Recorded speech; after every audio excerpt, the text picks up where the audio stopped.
Praegu kehtiva seaduse järgi aeguvad laste vastu suunatud seksuaalkuriteod 10 aasta möödudes alates täisealiseks saamisest. Tunnustatud seksuaalnõustaja Riita Holmi kogemus ütleb aga, et see ei ole piisav.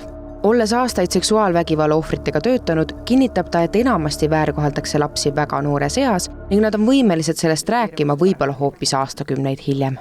Ma olen 7 aastat teinud seksuaalvägivalla ohvritega tugigruppe ja ma olen näinud, kuidas nad seda õigust ei saa. On teaduslikult kindlaks tehtud, et ohvrid ei räägi kohe. Nad räägivad 30-aastaselt, võib-olla veel vanemalt, väga harvad räägivad varem ja siis on kõik juba aegunud Eesti seaduse järgi, see 10 aastat on möödas. Holm toob näite elust enesest. Isa väärkohtles kõiki oma 3 tütart, noorim neist pöördus kohtusse, kuid karistuse saigi isa vaid 1 väärkohtlemise eest, sest teised juhtumid olid aegunud. Lapsed aga tihti ei oskagi sellest rääkida, mis nendega tehtud on. Nii pääsevadki väärkohtlejad enamasti puhtalt. Mina nagu seda näen oma tugigrupi inimeste pealt, et nemad on kõik seksuaalselt väärkoheldud. Neid on 7 aasta jooksul meil olnud üle 300, kes on gruppides käinud ja nendest mõned üksikud, nende asjad on olnud kohtus, on tulnud ka mingisugune otsus, mis üldjuhul on tingimisi karistus. Ma sain ühe tõuke veel eelmisel aastal tegelikult selle algatuse tegemiseks ja väga üllatavast kohast. Nimelt Liisa Pakusta käest. Justiitsministri hinnangul suures pildis meie seadused tegelikult muutmist ei vaja, sest karistused on juba piisavalt karmid. Probleem seisneb aga selles, et meie kohtunikud ei ole spetsialiseerunud. Karistused pedofiilia eest või siis kontaktsete lastevastaste kuritegude, seksuaalkuritegude eest on meil tegelikult karmid. 15 aastat vanglakaristust, ka eluaegne vanglakaristus, kui on korduv. Aga neid ju ei määrata, inimesed saavad tingimisi. Nüüd seda küsimust te peaksite küsima kohtunike käest. Nüüd, mida me tahame näha Eestis muutumas, on see, et kohtunikud spetsialiseeruvad rohkem. Eriti, kui me räägime näiteks lähisuhte vägivallast või perekonnasisesest kuritegevusest. Pakosta tunnistab, et ta tõesti andis soovituse allkirju koguma hakata, kuid ta ei saa täna öelda, et karistustelt tähtaja eemaldamine on õige samm. Kui suur on see tõenäosus, et need tõendid võib-olla 40 aastat tagasi toimunu kohta on üleüldse olemas?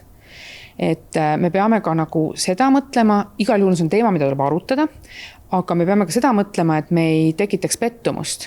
Et inimene on nüüd läinud õiglust otsima ja selgub, et tõendeid üldse ei ole ja siis ta on 2-kordselt pettunud. Holm näeb aga, et lisaks karistuste aegumisele tuleks üle vaadata ka ohvritele mittevaralise kahju hüvitamine. Lapsena väärkoheldud inimesed on enamasti katki terveks eluks. Eluga edasi minemine nõuab väga palju teraapiat ehk teisisõnu väga palju raha.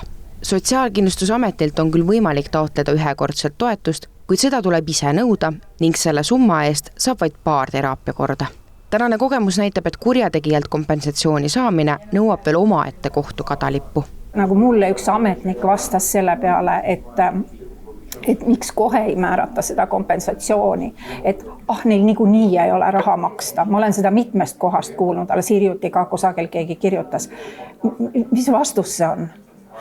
Kas nad on ju vangis, aga asi on ju selles, nad ei ole ju vangis, nad saavad tingimisi karistuse, nad on osavarakad inimesed, neil on väga head töökohad, nad on võib-olla olnud väga lugupeetavad kusagil, eks ole, neil on küll raha, et maksta seda kompensatsiooni, et see ohver saaks abi. Paljudes riikides määratakse hüvitis kannatanule kohe.